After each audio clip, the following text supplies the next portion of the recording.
Hello friends, आप देखना शुरू कर चुके हैं एनपीएस नोया वाले। आई एम वकील गोदारा।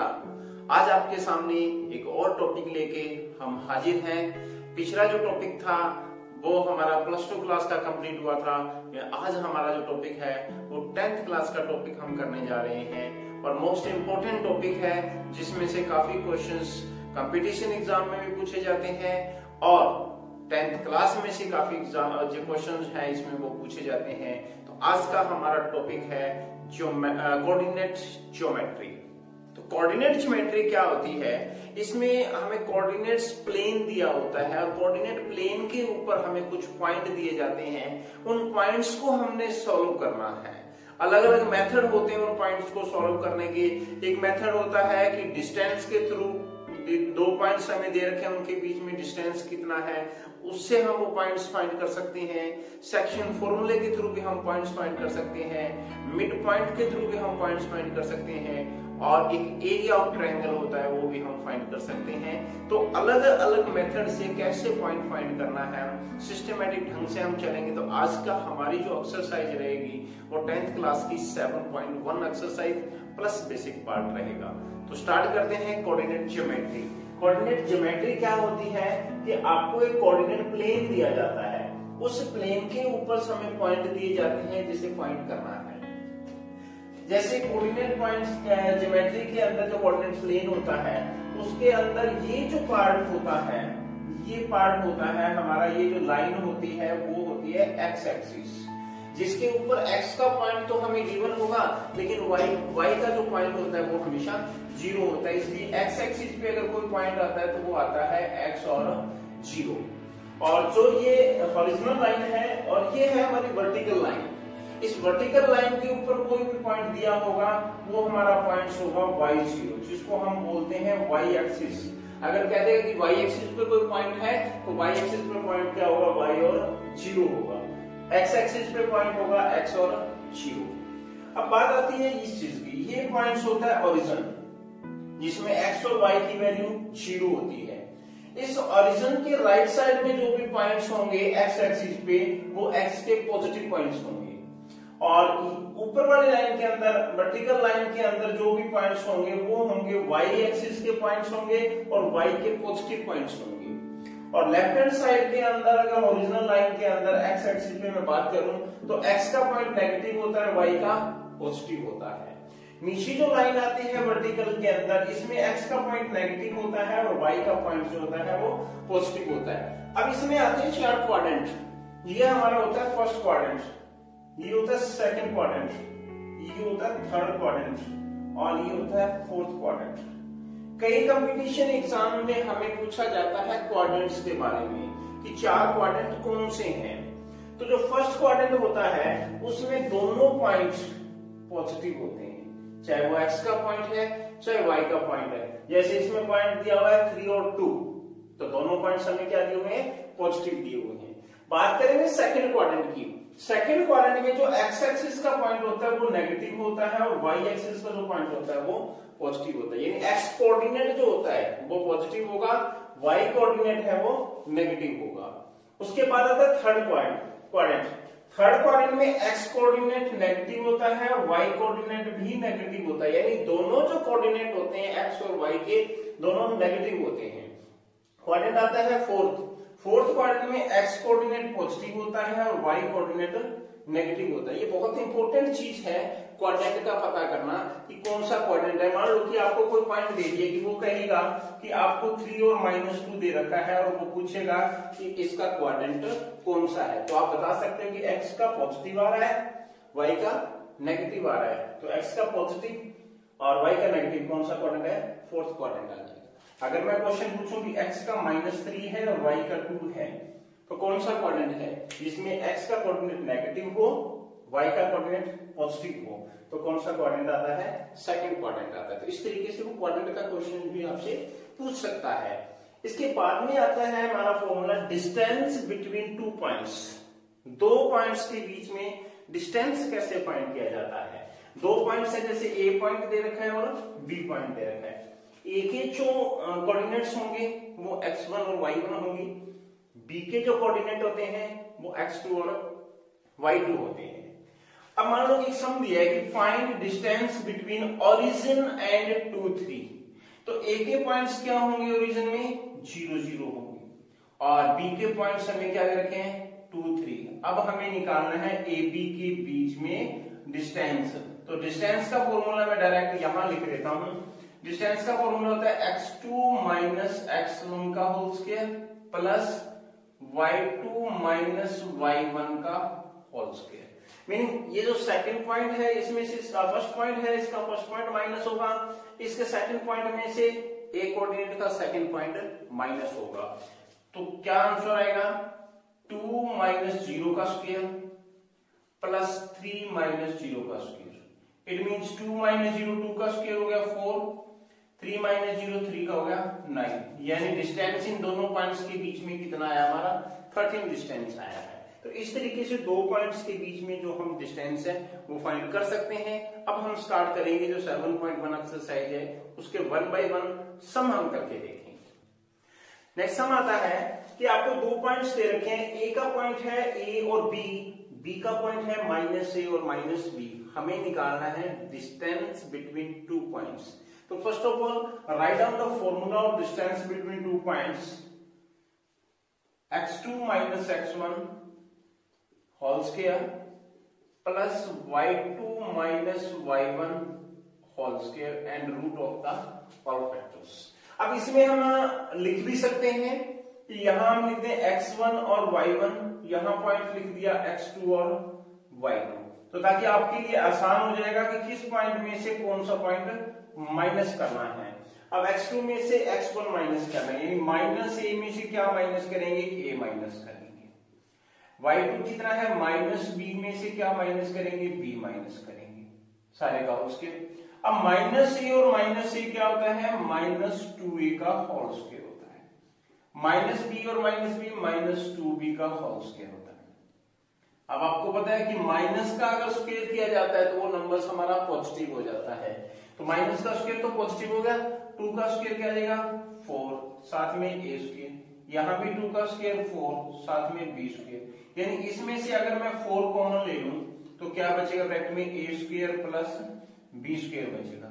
यानी 4 का रूट कितना होता है 2 और अंदर क्या रह गया a square plus b square. इस तरीके से हम दो नंबर्स के बीच में जो डिस्टेंस है वो फाइंड कर सकते हैं। इसके 4 पार्ट है जिसमें से एक पार्ट मैंने करवाया है, 2-3 पार्ट है इसके, 2 पार्ट जो रहे हैं वो आप इसी के अकॉर्डिंग कर सकते हैं। नेक्स्ट सम आता है आपका determine if the points 1 5 2 3 and -2 and -11 are collinear. अब कंडीशन आती है कि पॉइंट कोलिनियर क्या होते हैं। कोलिनियर हम दो मेथड से फाइंड कर सकते हैं। पहला मेथड तो जो मैं आपको करवाऊंगा कि डिस्टेंस फॉर्मूले से कैसे पॉइंट्स को कोलिनियर किया जाता है, और सेकंड मेथड जो होता है वो हम एरिया वाले तरीके से भी कोलिनियर पॉइंट कर सकते हैं कि किस तरीके से अगर एरिया ऑफ ट्रायंगल निकालें और एरिया ऑफ ट्रायंगल्स के फॉर्मूले अप्लाई करके तीनों पॉइंट्स अगर उसका एरिया 0 आ जाता है तो पॉइंट्स क्या हो जाते हैं कोलिनियर हो जाते हैं। लेकिन अब हम डिस्कस करेंगे डिस्टेंस फॉर्मूले से पॉइंट कैसे कोलिनियर हो जाती है। तो सॉल्यूशन में सबसे पहले हम लिखेंगे ए के पॉइंट्स है हमारे पास 1 5, बी के पॉइंट्स हैं 2 3 और सी का पॉइंट है -2 एंड -11। सबसे पहला काम क्या करना है, जब आपको 3 पॉइंट्स दे रखे हों और अगर पॉइंट्स कोलिनियर करने हो, फर्स्ट थिंग अगर आपको ये करना हो कि बताना हो कि जो ट्रायंगल है वो इक्विलैटरल है कि नहीं, तो अगर बताना हो कि आइसोसेलेस ट्रायंगल है, तो अगर तीनों कंडीशंस के अंदर आपने क्या करना है 3 पॉइंट्स के बीच में डिस्टेंस फाइंड करना है, ए बी के बीच में, बी सी के बीच में और ए सी के बीच में, तीनों के बीच में डिस्टेंस फाइंड करना है। उसके बाद मैं बताऊंगा कि वो कोलिनियर कब होते हैं, वो आइसोसेलेस ट्रायंगल कब होती है और वो इक्विलैटरल ट्रायंगल कब होती है। तो सबसे पहले हम इनके बीच में डिस्टेंस फाइंड करेंगे। तो ए बी के बीच में डिस्टेंस फाइंड करेंगे तो यहां लिखेंगे फॉर्मूला x2 माइनस x1 का whole square plus y2 minus y1 का होल स्क्वायर। तो फॉर्मूले में हम वैल्यू अप्लाई करेंगे। ए बी के अंदर अगर हम डिस्टेंस फाइंड कर रहे हैं तो ये पॉइंट्स होंगे x1 y1 x2 y2। तो x2 माइनस x1 2 माइनस 1 का square, y2 minus y1 3 minus 5 का स्क्वायर। अब 2 माइनस 1 1 का स्क्वायर 1 आता है, 3 माइनस 5 माइनस 2 आता है, माइनस 2 का स्क्वायर कितना होगा 4, यानी इन दोनों के बीच में डिस्टेंस कितना आ गया रूट। AB के बीच में हमने डिस्टेंस फाइंड किया, अब फाइंड करेंगे डिस्टेंस BC के बीच में। तो BC में हमने डिस्टेंस फाइंड करना है, तो जो B के पॉइंट होते हैं वो होते हैं x1 और y1, C के पॉइंट होंगे x2 और y2। तो हम -2 का स्क्वायर, क्योंकि x2 माइनस x1 हो जाएगा, प्लस में y2 माइनस y1 का होल स्क्वायर हो जाएगा। अब -2 और -2 मीन -4 का स्क्वायर, और -11 माइनस 3 -14 का होल स्क्वायर। टोटल आएगा -4 का स्क्वायर 16 और ये आ जाएगा 196। दोनों को ऐड करेंगे 212 आएगा। दो के बीच में डिस्टेंस फाइंड कर लिया। तीसरा हमें जो डिस्टेंस फाइंड करना है वो होता है आपका AC। AC के बीच में वो ये फॉर्मूला अप्लाई करेंगे। अब A के जो पॉइंट्स होते हैं वो x1 y1 होंगे, और A2 के पॉइंट्स जो होंगे, C के पॉइंट जो होंगे वो x2 और y2 होंगे। अब डिस्टेंस फाइंड करना है AC के बीच में, तो AC में क्या आता है x2 माइनस x1 -2 माइनस 1 का होल स्क्वायर प्लस -11 माइनस 5 का होल स्क्वायर इक्वल टू में आएगा -2 और -3 -1 -3 का होल स्क्वायर 9 आएगा, -11 और -5 को ऐड करेंगे -16 बनेगा, -16 का स्क्वायर आएगा 256। इसको टोटल करेंगे 265 आएगा। अब इसमें से अगर किसी का रूट बनता है तो हम रूट निकाल सकते हैं, लेकिन अगर रूट नहीं बनता तो हम नहीं निकाल सकते, क्योंकि कई बार क्या होता है कि जैसे रूट अगर 45 आ गया तो रूट 45 में हम ये लिख सकते हैं 9 into 5। अब 9 का रूट 3 होता है तो 3 रूट 5 हमारे पास आ सकता है, लेकिन इन दोनों में से ऐसा कोई भी पार्ट जो है वो कॉमन नहीं आता, तो इसलिए हम वो फाइंड नहीं कर सकते। तो अब कंडीशन आती है कि पॉइंट्स कोलिनियर कब होते हैं, दूसरी कंडीशन आती है इक्विलेटरल ट्रायंगल्स के पॉइंट्स कब होते हैं, और तीसरी कंडीशन आती है आइसोसेलेस ट्रायंगल के क्या होते हैं। पहली बात बताऊंगा मैं, कोलिनियर कब होते हैं। पॉइंट कोलिनियर तब होते हैं तब किसी दो के बीच में जो डिस्टेंस है वो तीसरे के इक्वल आए। मीनिंग अगर AB का जो पॉइंट्स आया है और BC का जो पॉइंट्स आया है, इन दोनों को अगर ऐड करें तो वो क्या आना चाहिए AC आ जाना चाहिए, या AB और AC जो है वो किसके इक्वल आ जाना चाहिए BC के इक्वल, या इन दोनों का सम जो है वो इसके डिस्टेंस के इक्वल आना चाहिए। अब इसमें ये चीजें नहीं आ रही है तो इसका मतलब ये इक्वल नहीं है, तो points are not collinear, points are not collinear. तो पॉइंट्स हमारे क्या है कोलिनियर नहीं है। इस तरीके से अगर आपको सम आता है कि इक्विलेटरल ट्रायंगल्स के ये वर्टेक्स है या आइसोसेलेस ट्रायंगल के वर्टेक्स हैं, तो आपने क्या करना है, तीनों के बीच में हमने डिस्टेंस फाइंड करना है। इक्विलेटरल की कंडीशन क्या होती है, इक्विलेटरल की कंडीशन होती है कि AB, BC और AC तीनों के बीच में जो डिस्टेंस आएगा वो सेम आएगा। अगर तीनों के बीच में डिस्टेंस सेम आता है तो वो किसके वर्टेक्स होंगे, इक्विलेटरल ट्रायंगल्स के। और आइसोसेलेस में क्या होता है, आइसोसेलेस ट्रायंगल्स में क्या होता है, आइसोसेलेस में कोई भी एनी जो टू के बीच में डिस्टेंस है, एनी टू के बीच में वो सेम आएगा। जो नेक्स्ट पार्ट है वो आप खुद ट्राई करोगे कि अगर हम डिस्टेंस निकालें AB, BC और AC के बीच में तो किसी दो का इक्वल आना चाहिए। अगर दो का इक्वल आता है तो आइसोसेलेस है, तीनों का इक्वल आ जाता है तो इक्विलेटरल है। कोलिनियर कब क्या होगा कि जब दो का जो सम जो है वो तीसरे के इक्वल आता है, तो उस समय पॉइंट जो होते हैं वो कोलिनियर होते हैं।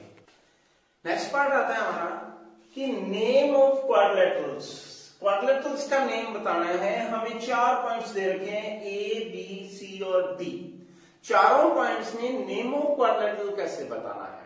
अब थोड़ा सा इसका बेसिक पार्ट मैं आपको बताना चाहूंगा कि अगर आपके पास क्वाड्रिलेटरल की कंडीशन आती है, जैसे ट्रायंगल की कंडीशन आई थी, तो हम कैसे बताएंगे कि वो स्क्वायर बनेगा, रोम्बस बनेगा, रेक्टेंगल बनेगा या पैरेललोग्राम बनेगा। इस चीज को समझ लेना, ये चीज अपने आप ही आ जाएगी आपको। अच्छा, स्क्वायर में क्या होता है, आपको पता है कि चारों साइडें जो होती है, both side A B, B C, C D और ए डी, चारों साइडें इक्वल होती है। हमने क्या करना है, चारों साइडों के बीच में डिस्टेंस फाइंड करना है, A B, B C, C D और ए डी के बीच में। चारों साइडों में आप जब डिस्टेंस फाइंड करोगे, उसके बाद आपने डिस्टेंस फाइंड करना है ए सी और बी डी के बीच में, यानी इसके जो डायगोनल है उनके बीच में भी डिस्टेंस फाइंड करना है। अगर चारों साइडों का इक्वल आए और डायगोनल का इक्वल आए तो पॉइंट्स क्या होते हैं, किसके पॉइंट होंगे, वो स्क्वायर के पॉइंट होंगे। अच्छा, स्क्वायर में तो क्लियर हो गया कि चारों साइडों का निकालना है और डायगोनल का निकालना है। चारों साइडें इक्वल हो और डायगोनल इक्वल हो तो वो इक्वल है, वो स्क्वायर है। बात आती है रोम्बस की। रोम्बस में क्या फाइंड करना है, चारों साइडें फाइंड करनी है, A B, B C, C D और ए डी, क्योंकि दोनों के अंदर सिमिलरिटी क्या होती है, स्क्वायर और रोम्बस में सिमिलरिटी ये होती है कि दोनों की चारों साइडें इक्वल होती है। लेकिन रोम्बस में डिफरेंस क्या होता है कि उसके जो आप डायगोनल निकालोगे ए बी और बी डी, वो इक्वल नहीं आएंगे। तो मीनिंग क्या निकालना पड़ेगा, हमें चारों साइडें और डायगोनल निकालने पड़ेंगे। अगर चारों साइडें इक्वल आ जाती है तो हमारी सस्पेंस रहेगा कि स्क्वायर है या रोम्बस है। फिर हम क्या फाइंड करेंगे, डायगोनल फाइंड करेंगे। यानी अगर आपको 4 पॉइंट दे रखे हैं तो हमें फाइंड करने पड़ेंगे ये 6 डिस्टेंस, तब हमें क्लियर होगा कि वो रोम्बस है या वो स्क्वायर है। तो अगर डायगोनल इक्वल नहीं आते तो वो क्या रह जाएगी, रोम्बस रह जाएगी, और डायगोनल इक्वल आ जाते हैं चारों साइडों के साथ साथ तो वो क्या हो जाता है, स्क्वायर हो जाता है। ये दोनों के बीच में सिमिलरिटी भी थी और डिफरेंस था। अब बात आती है रेक्टेंगुलर और पैरेललोग्राम, दोनों इक्वल होते हैं। क्यों, क्योंकि इन दोनों की अपोजिट साइडें इक्वल होती है। डिफरेंस कहां रहेगा वो बताता हूं। रेक्टेंगल में क्या होता है कि दो साइडें निकाल लो, निकालो तो चारों ही, A B, B C, C D और ए डी। अब चारों में से मान लो कि ये दोनों इक्वल आ गई और ये दोनों इक्वल आ गई। उसके बाद हमें चेक करना है ए सी और बी डी। ऐसा ही पैरेललोग्राम में देखो, A B, B C, C D और ए डी, और फिर क्या निकालना है, ए सी और बी डी निकालना है। रेक्टेंगुलर में प्रूव करना हो तो कैसे होगा, आपने A B, B C, C D, A D निकाल लिया, इनमें से दो साइडें आपस में इक्वल आ रही है। उसके बाद चेक करना है इनके डायगोनल ए सी और बी डी। तो ए सी और बी डी जब आप सिलेक्ट करोगे तो अगर ए सी और बी डी इक्वल आ जाता है तो वो किसके वर्टेक्स होंगे, रेक्टेंगल के। लेकिन अगर ये दोनों इक्वल नहीं आते हैं, डायगोनल और साइडें आपस में दो इक्वल आती हैं, तो वो क्या होगा, आपका पैरेललोग्राम होगा। अब एक कंडीशन और आती है कि अगर ये भी ना हो, ये भी ना हो, ये भी ना हो और ये भी ना हो, अगर ये चारों कंडीशनें नहीं होती, मतलब कहने का मीनिंग ये है कि अगर चारों साइडें इक्वल ना आए, दो साइडें भी इक्वल ना आए, मीनिंग अगर हम डिफरेंस निकालेंगे A B, B C, C D और ए डी, अगर वो चारों इक्वल नहीं है या दो इक्वल नहीं है तो हम लिखेंगे it is not a quadrilateral, तो वो एक क्वाड्रिलेटरल ही नहीं होगा। तो इस तरीके से हम फाइंड कर सकते हैं। अगर ये चीज अगर समझ में आ गई तो ये निकालने में आपको प्रॉब्लम नहीं होगी। लेकिन फिर भी हम इस सम को चेक करते हैं, बाकी जो इसके 2 पार्ट हैं वो हम खुद करके देखेंगे। अब सबसे पहले हम डिफरेंस निकालेंगे distance between 2 points A B के बीच में। तो फॉर्मूला मुझे लगाने की जरूरत नहीं है, आप अपने आप लगा सकते हो। x1 y1 x2 y2 1 minus करेंगे ये पॉइंट्स, अब ऑलरेडी माइनस दे रखे हैं तो माइनस माइनस क्या हो जाएगा, प्लस हो जाएगा, और 0 माइनस माइनस क्या हो जाएगा, प्लस।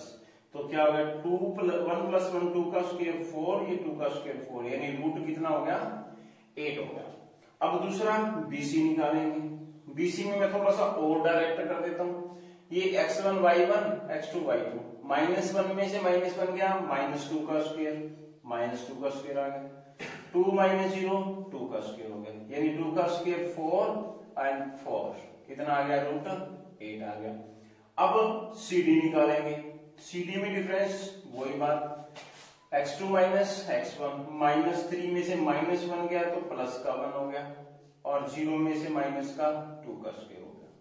तो -3 - 1 +1 -2 का स्क्वायर 4 होगा, और यहाँ भी -2 बचेगा 4, यानी रूट कितना आ गया 8। अब क्या निकालना है, AD के बीच में डिफरेंस। AD में देख लो x1 y1 x2 y2, -3 में से -1 जाएगा प्लस का 1 हो जाएगा, और 0 में से 2 जाएगा तो प्लस का 2 हो जाएगा। -3 -3 प्लस 1 2 का स्क्वायर 4 हो गया, 2 का स्क्वायर 4 यानी √8 हो गया। अब ये कंडीशन तो क्लियर होगी कि चारों इक्वल आ रहे हैं। अब अगर चारों इक्वल ना आते तो हम लिख देते कि इट इज नॉट क्वाड्रिलेटरल, लेकिन अब हमें क्या फाइंड करना पड़ेगा, AC और BD फाइंड करना पड़ेगा। AC में देखो ये A के पॉइंट्स हैं, ये C के, -1 + 1 प्लस हो जाएगा, और 2 माइनस प्लस का 2 का स्क्वायर, तो -1 + 1 0 बन गया, 2 + 2 4 का स्क्वायर 16, यानी 16 का रूट कितना हो गया, 4 हो गया। BD में B और D -3 - 1 होल स्क्वायर, 0 - 2 का स्क्वायर, 0 - 0 का स्क्वायर।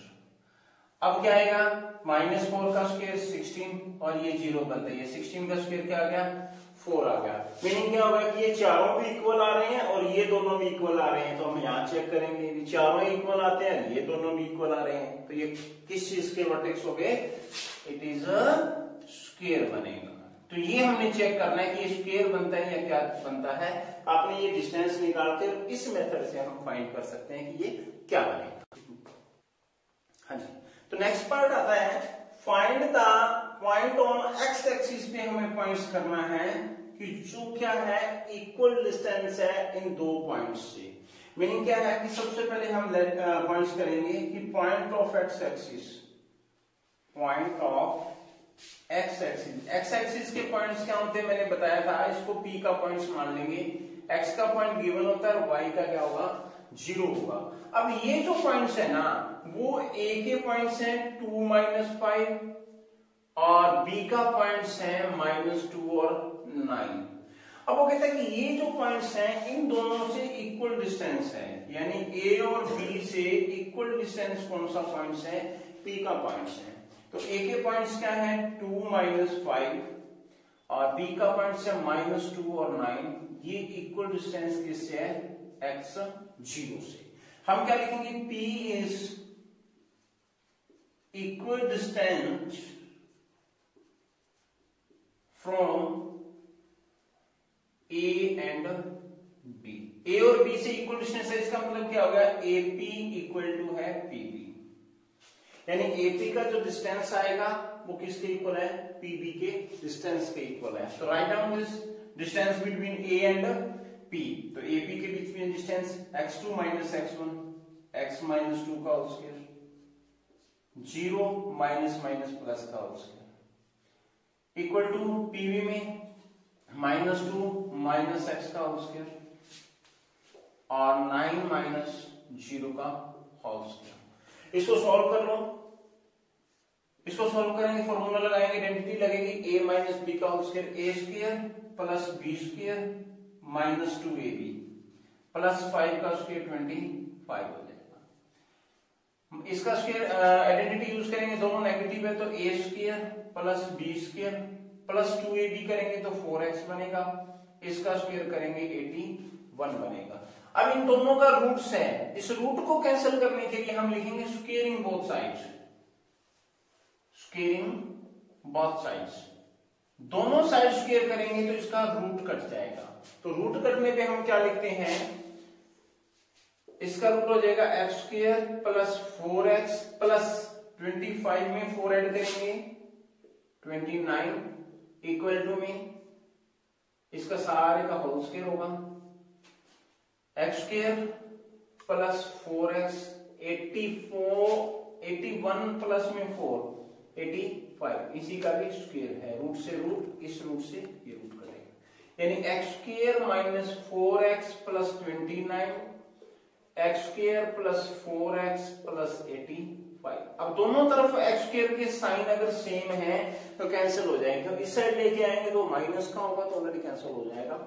अब क्या -4x है, x वाले एक तरफ करेंगे, ये 4x इधर आके माइनस का होगा, 85 में से ये प्लस का 29 है, इधर आके माइनस का हो जाएगा, यानी माइनस का 8x इक्वल टू हमारा 56, x की वैल्यू क्या आएगी 56 अपॉन -8, यानी 7 पे कैंसिल होगा।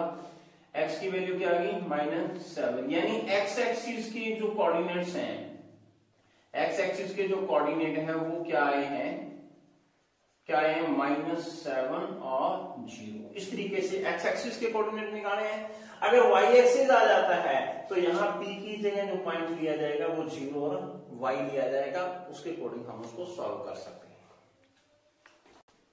नेक्स्ट सम आता है हमारा कि for value of y, find the value of y for which the distance between p and q। p और q के बीच में जो डिस्टेंस है ना वो हमें 10 दे रखा है। तो p के हमारे पॉइंट्स क्या हैं 2 और -3 है, q के पॉइंट्स क्या हैं 10 और y है। तो इनके बीच में डिस्टेंस जो pq बनता है वो हमें 10 दे रखा है। तो डिस्टेंस निकालो दोनों में, 10 - 2 का स्क्वायर प्लस y प्लस 3 का स्क्वायर और स्क्वायर हो गया। अब इसका स्क्वायरिंग बोथ साइड कर लो आप, स्क्वायरिंग बोथ साइड्स। तो दोनों साइड्स हम स्क्वायर करते हैं तो इधर आ जाएगा 8 का square 64 plus a square plus b square plus 2ab, और सारे का रूट तो है ही है लेकिन इसका क्या कर दिया स्क्वायर, इधर 10 का स्क्वायर। तो इस स्क्वायर से ये रूट कैंसिल हो जाएगा, इनका क्या बचेगा हमारे पास y स्क्वायर 6y प्लस 64 में 9 ऐड करेंगे 73 इक्वल टू क्या है 100। ये 100 इधर आके माइनस का हो जाएगा y square plus 6y minus का रहेगा 27 इक्वल टू 0। अब इसके फैक्टर करने हैं, मल्टीप्लाई तो कितनी आनी चाहिए माइनस का 27 और डिस्टेंस कितना आना चाहिए 6 आना चाहिए। तो क्या आएंगे y square plus 9y minus 3y और माइनस का 27 इक्वल टू 0। y कॉमन लेंगे, y प्लस 9 माइनस 3 कॉमन लेंगे, y प्लस 9 इक्वल टू 0। अब y प्लस 9 कॉमन आ गया तो क्या रह गया y माइनस 3। अलग अलग जीरो लिखेंगे, y प्लस 9 इक्वल टू 0 और y माइनस 3 इक्वल टू 0। तो यहाँ y की वैल्यू आती है माइनस का 9 और यहाँ y की वैल्यू आती है 3। तो ये दो वैल्यू हमारी जो y की हम गेट करेंगे। तो this will be the answer. Next part आता है find a relation between x and y के बीच में रिलेशन बनाना है कि क्या रिलेशन बनेगा कि पॉइंट्स जो x y है इक्वल डिस्टेंस है इन दोनों पॉइंट्स से। तो सीधी सी बात यह है कि दो पॉइंट्स ले लो एक नंबर लाइन पे, एक a और एक b। a का पॉइंट है 3 6 और b का पॉइंट है -3 और 4। ये दोनों पॉइंट्स इक्वल डिस्टेंस हैं किससे x और y से इक्वल डिस्टेंस है। तो इक्वल डिस्टेंस का सम हमने अभी किया था, हम लिखेंगे p is equal distance from a and b। Equal distance है इसका मतलब AP इक्वल टू क्या है PB। दोनों के बीच में जो डिस्टेंस है वो इक्वल आ जाएगा। अगर मैं एक चीज और लिखूं AP स्क्वायर इक्वल टू है PB स्क्वायर, अगर मैं दोनों का स्क्वायर लिखूंगा तो हमें वहां रूट लगाने की जरूरत नहीं पड़ेगी, हम स्क्वायर भी लिख सकते हैं। स्क्वायर लिखेंगे तो रूट निकालने की जरूरत नहीं पड़ेगी, डायरेक्ट हम स्क्वायर निकाल देंगे। x माइनस 3 का स्क्वायर प्लस y माइनस 6 का square equal to -3 minus x का स्क्वायर और 4 माइनस y का स्क्वायर। अब रूट लगाएंगे नहीं क्योंकि ऑलरेडी हमने पहले ही इसके स्क्वायर लगा दिया है। डायरेक्ट इसमें आइडेंटिटी का यूज करेंगे जो a प्लस b और a माइनस b की आइडेंटिटी होती है।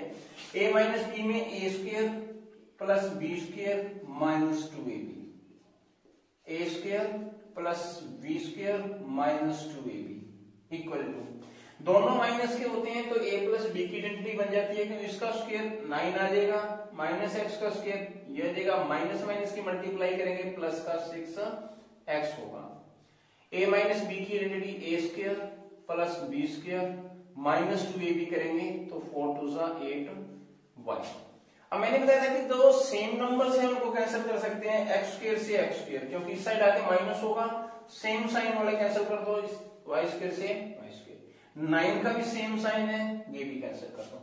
अब x y वाले इधर ले आओ, माइनस का 6x माइनस का 12y प्लस का 36 है, इधर आके माइनस का 16 और माइनस का 6x प्लस का 8y इक्वल टू क्या रहेगा 0। माइनस 6x और माइनस 6x माइनस का 12x 12y plus 8y minus का 4y प्लस का 20 इक्वल टू 0। तीनों किस नंबर से डिवाइड हो रहे हैं उससे डिवाइड कर दो। डिवाइड बाय -4, डिवाइड बाय -4 से डिवाइड करेंगे, ये माइनस माइनस प्लस हो जाएगा 3x, माइनस माइनस प्लस का हो जाएगा y, माइनस से डिवाइड करेंगे माइनस का 5 इक्वल टू 0। तो ये जो हमारा जो रिलेशन है x और y का वो रिलेशन बनेगा।